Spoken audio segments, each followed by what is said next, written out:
Don Matthews may be the next to go in there. First down, Lions at the Toronto 25. The toss goes to John Henry White. And John Henry is grabbed by Kerry Parker as he crossed the 20 to about the 16-yard line. He'll be very close to a BC first down. Well, it's funny when they run that sweep now, the Toronto defenders are a little tentative because they're kind of looking around to see if they're going to flip it on another reverse. They've run that reverse to Fernandez a few times today, and that time they brought him back in motion. He blocked instead of continuing on a reverse. It's second down, a yard to go for the first down at the Toronto 16 for the Lions, who trail by 3. John Henry White. John Henry is down to the 10-yard line. In chatting with Don Matthews yesterday, I was asking him about John Henry, and he said the fact that he hasn't carried the ball that often in his career has probably elongated his stay in professional football because he hasn't had to take the pounding. He's a great blocker, and he hands out the punishment in those situations. He doesn't have to take it as a ball carrier. Well, he gave Cliff Hewitt a heck of a shot there. From the 10-yard line, the toss goes to T-Van Jenkins. He's back in there. He's inside the 5 to about the 3-yard line.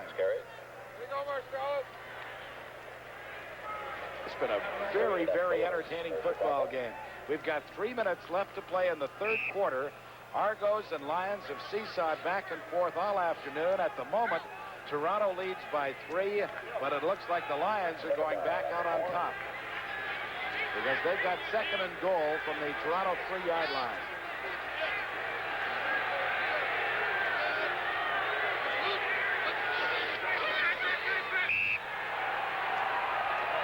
Roy DeWalt kept it himself and goes in for the touchdown.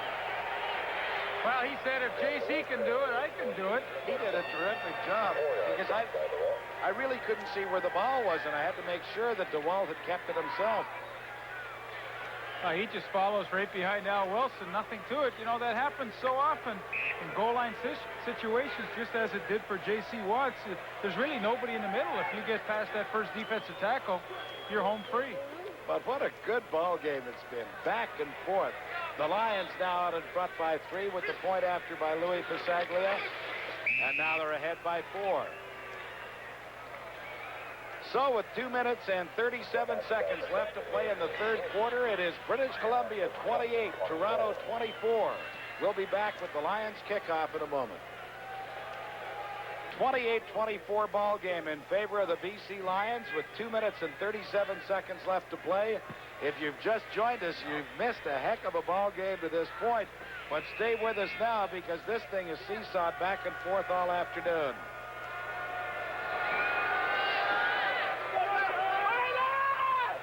The kickoff is handled by Craig Ellis at his 13-yard line.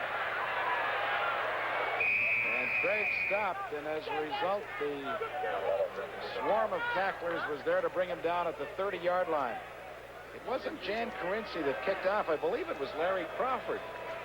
I mean, I can't believe that Larry Crawford would perform the kickoff duties, but it wasn't Carinci.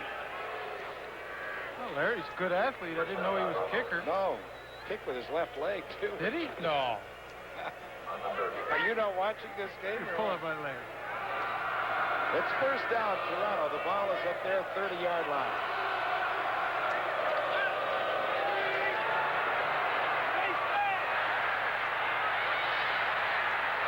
This guy is a terrific athlete. Not so much because of the run, but the way that he was able to maintain his balance when the big on-rushing defensive linemen tried to throw him to the ground. It was Michael Gray, 77, I believe, coming in on him, as well as number 4, Nelson Martin, on a safety blitz once again. But look how J.C. Watts gets out of that mess and actually picks up some yards, picks up 8 yards or so. Well, He was actually 7. Yeah, he's a terrific athlete. He really is. It's second down and 3 yards to go. J.C. looks, fires, and the pass is complete to Chris Woods for a first down. Andre Francis was there to make sure that he didn't go any further, but it's a first down after the 9-yard pickup by Chris Woods. That's a great call on second down. You know, he's got 3 receivers to the wide side of the field and just one-on-one on the backside with Andre Francis, who I believe is injured on the play. But, you know, if he ever misses that tackle on a simple pass pattern like that, Chris Woods has a chance to go all the way. I've really been impressed with the play of Andre Francis so far today. Let's hope that he's not banged up where he can't continue in this ball game, although he certainly does appear to be in some pain. He's playing that corner spot after the injury to Darnell Clash. That was really unfortunate that Darnell Clash hurt his knee, and we saw it was in that game, I believe, in Ottawa where he hurt the knee a little bit. But well, the Lions have played very well on the road so far in 1986. They're 3-1. The only game they lost was in Edmonton. The Argos are 3-2 here at home, having lost to Calgary and Saskatchewan. They've beaten Hamilton twice and Edmonton once. So the Argos don't have the kind of home record they'd like to have. But like the Lions, they have played well on the road, too. They've lost only once. Couldn't really see from that replay what happened to Andre Francis when he went down. It looked like Chris Woods fell on him a little bit, but it certainly didn't look like much of a hit. Darryl Slater, number 26, comes in to replace the injured Andre Francis. There's Kenny Joyner back in the lineup. They've had a bunch of wide receivers this year. Chris Woods, Kirtland Thomas, Steve Cox, now Ken Joyner back in, but slowly the Toronto Argonauts are getting some depth on their team. Darryl Slater, he tried out with the BC Lions in 1985, didn't make the team, came back this year to training camp and has now found himself on the roster. He's from Northeast Louisiana, so they have that extra import sitting on the bench in case something happens to somebody in that defensive secondary, and sure enough, it pays off. Marker is down as the pass went incomplete. Now there's a penalty down, and I'm sure it's going to be holding on Toronto. I don't know who it's against, but I was watching Dan Petchnik, number 65, who now is replacing Kelvin Prunster because of his disqualification, and he just couldn't even come close to blocking James Parker.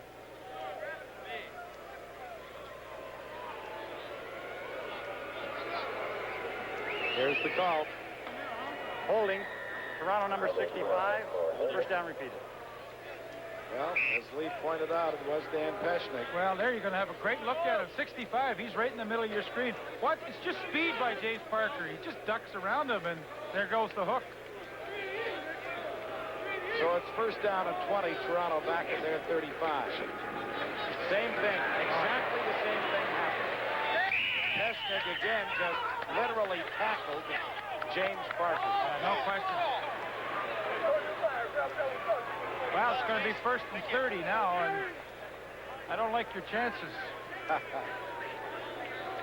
I think they're going to have to recognize this problem quickly with Petchnik and get Bob Bronk over there to help him out. Petchnik's really a guard, you know. He's a little undersized to be playing out there at the tackle spot. He's going to be an unemployed one. Holding. Toronto number 65. First down repeated. Just look at the right-hand side of your screen. He just flew by him. You saw Parker fall to the ground after he'd been tackled. Well, it's strictly speed with James Parker. He's so quick. He's only 5'11", 230, but he's so fast. Well, he dominates football games like no other. Here he comes again. This time, Petchnik did a pretty good job. You know that? As the pass is complete to Paul Pearson. Matter of fact, he knocked Parker off his feet, and that was the reason that J.C. Watts was able to get the ball away. Kevin Konar and Mel Bird, 31 and 10, were there to make the tackle. That's a good spot. Just keep your feet, stay inside, and then when Parker makes his final move, you've got to just try and push him on by the quarterback. Hope that J.C. Watt steps up into the pocket so Parker doesn't have the angle to come in on him. Argos picked up 15 yards, so it was first and 30. Now it's second and 15. Here comes Ty Cruz right up the middle. But Paul Pearson makes the catch. And he came within 3 yards of giving Toronto a first down, but they'll come up third and a long 3, and I would think they'll be punting when the fourth quarter begins. We finished 3 quarters of play. The BC Lions are out in front of the Argonauts 28-24. We'll return with the fourth quarter in a moment. We start the fourth quarter with Hank Alyssa punting for Toronto. And Sandusky allows it to bounce, and it gets inside the 15. And Sandusky does a good job to get it to the 20-yard line as the penalty marker comes down. Argos were hoping for an illegal block back about the 10-yard line, but no flag came down then. Instead, it came down at the 20. Hey, there's some bad feelings out on the field right at this moment. They're starting to chat it up a little. There's a look at what has happened statistically after 3 quarters of play. Do you remember at halftime, the Lions had a wide edge. Now, Argos have really tightened it up. What did BC have at halftime? 221 total offense? Argos had 94. Holding. BC number 4. First down. Nelson Martin is called for holding, and though the flag came down late, it obviously had something to do with his illegal block, and BC starts from their 10-yard line. Well, they've been able to get it out of deep in their own territory so far this game.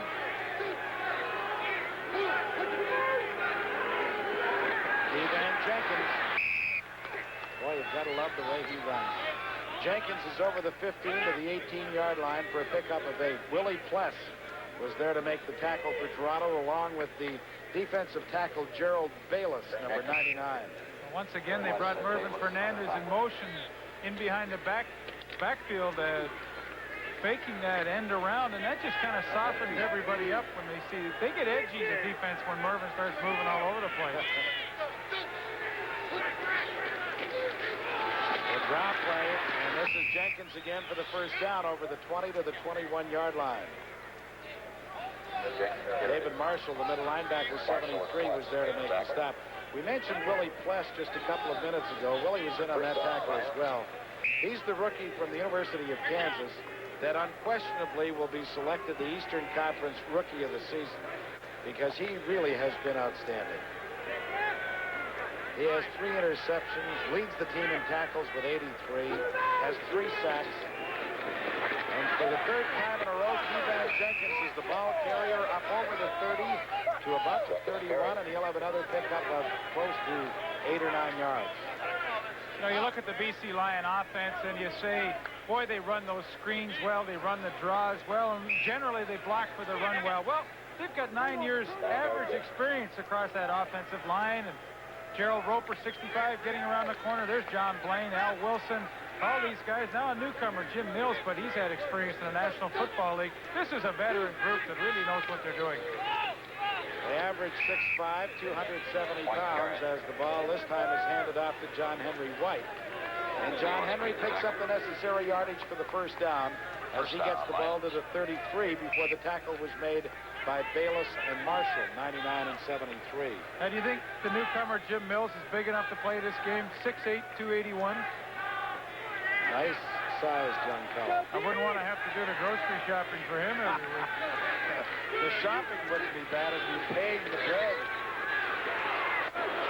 Jim Sandusky makes the catch and then is wrapped up by Marcellus Green about a half a yard short of the first down. Defense where they spotted. Now they're going to give him the first down at the 45-yard line. And Pat, some good news for the Lions defense should it have to go back on the field in this ball game. Andre Francis, cornerback, will be back. Apparently he just banged a nerve in his shoulder. It numbed his arm for a moment, scared him a bit, but he's worked it out and he'll be back in next series. Nice soft hands on this catch by Sandusky. Goes up, brings it in. Nice first down pickup. They take the draw, and now DeWalt fires it down the field. He was looking for Sandusky. Boy, he put a little extra mustard on that one, but it bounced in front of him. I can remember when Roy DeWalt came in with the BC Lions. Vic Rapp was coaching the club at the time, and I said to him, who's the best athlete on the team? And he said, it's not even close. It's Roy DeWalt by far. He can run fast. He can throw the football. He can leap. He said he's just a marvelous physical specimen. Well, he's 6'2", 205, you know, a tremendous upper body strength. Well, he just drilled that one in there, and they ruled no catch. Although Sandusky had made it, they ruled that he was out of bounds at the time. No, I think that's a great call. Just as he caught the ball, that one foot came down right on the line. No question about it. It's a fortuitous call for the Argonauts because instead of a first down, the Lions will be punting. Well, you couldn't tell anything from that shot. There's a look at DeWalt just as he delivers the football. Little elbow from Doug Nicholas.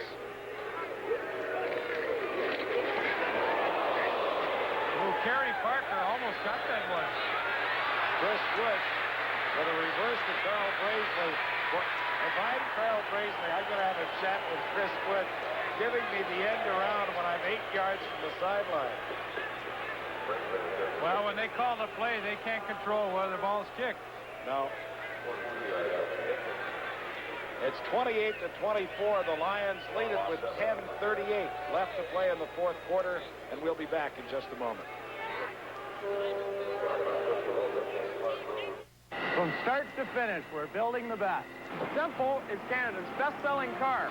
This one could be yours. At Ford, our commitment to quality and total customer satisfaction has resulted in the best-built North American cars and trucks, and Ford's unlimited distance protection. Quality is job one in everything we sell and service. This is the first time I've been so excited about buying a new car.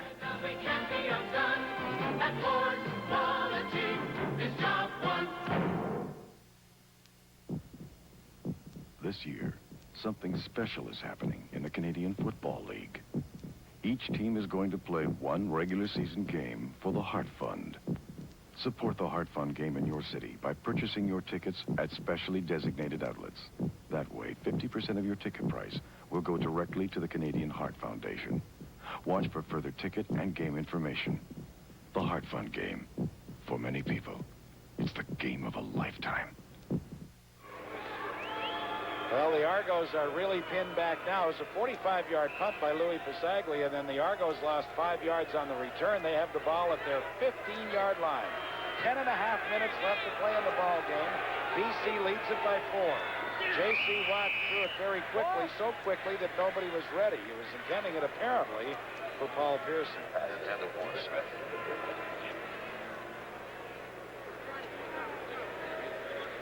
Very critical area of the field for Toronto to be working on their own 15-yard line. They trail by 4 points.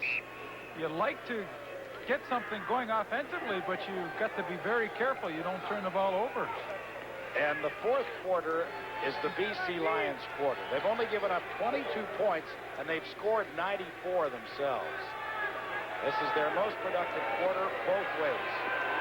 J.C. Watt's pass was intended for Chris Woods, but there was coverage all over him, Larry Crawford and Andre Francis, and there was no way that he was going to get to that football. Well, it's not a bad play to call, though, when you're backed up, because, of course, you know, it's the old adage, just as good as a punt if it's intercepted. They really kept everybody in, double-teamed James Parker for blocking protection, and just took a shot trying to hit Chris Woods deep. There's Andre Francis. He's, Dan Matheson told you, is feeling okay.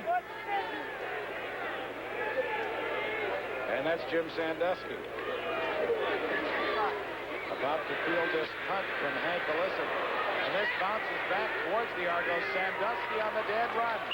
And he is into Toronto territory at the 40-yard run. Oh, you've got to like Sandusky. He's so alert at all times. Saw the ball bounce by. Just ran full speed, picked it up, gets it to the 40, and that's where the Lions start when we come back. They lead at 28-. A year ago at this time, the BC Lions were 9-1. This year they're 8-2, so they're right on course. A year ago this time, the Toronto Argonauts were 3-7. They are now 7-3. So they have turned it right around. But they're in trouble right now because the Lions have a first down at the Toronto 40-yard line. The Wolf fires the screen out to Sandusky. What a play by Cliff Hewitt. Hewitt hasn't made very many big plays today, but that was certainly a big one because if Sandusky gets by him, he's going to have lots of yardage. Yeah, he fought off the block of John Pankratz, and he's had an opportunity to make some plays earlier in the game, could not come up with it, but right there, he doesn't make a mistake. Nice, good tackle, knife through the blocking. And so the gain was only a yard. It was 2nd and 9. The Wolf fires one. Oh, it was almost the catch of the year by Jan Carinci. He tried to make a one-handed stab and almost had it. You know, every once in a while you stick out that hand, and sometimes it just sticks. That time he just couldn't bring it in. Would have been a great one, though, wouldn't it? Would have been sensational. Anyway, the Toronto Argonauts dodge one. But, you know, Jan will be disappointed that he dropped that football, but he'll be so elated in November when he makes our mean and nasty team. Oh, yeah. Be the highlight of the year, wouldn't you think? Oh, sure. 46-yard field goal try is good. So with the wind at his back, Louis Pasaglia comes through and up the BC lead now to 7 points.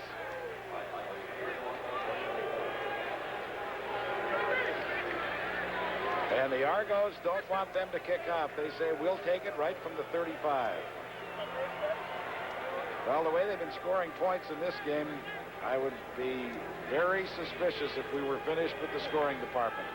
Lions, for one thing, are liable to score about 3 more touchdowns before this thing is over. The match of the champions, the Montreal Canadiens and the Edmonton Oilers, will meet in Ottawa on Friday night, and you'll see it here on CTV at 7 o'clock. The Prime Minister and Mrs. Mulrooney will be in attendance. And, of course, it's all in aid of muscular dystrophy. Penalty marker comes down, a time count violation once again. Excuse me, I said muscular dystrophy. It's actually in aid of cystic fibrosis. But it's... Time count violation. Toronto number 6. First down repeated. The first hockey game that you'll see of this new season. It's an exhibition game between Edmonton and Montreal, with the proceeds going to cystic fibrosis. And they tell me that some of those seats are selling for $5,000 apiece.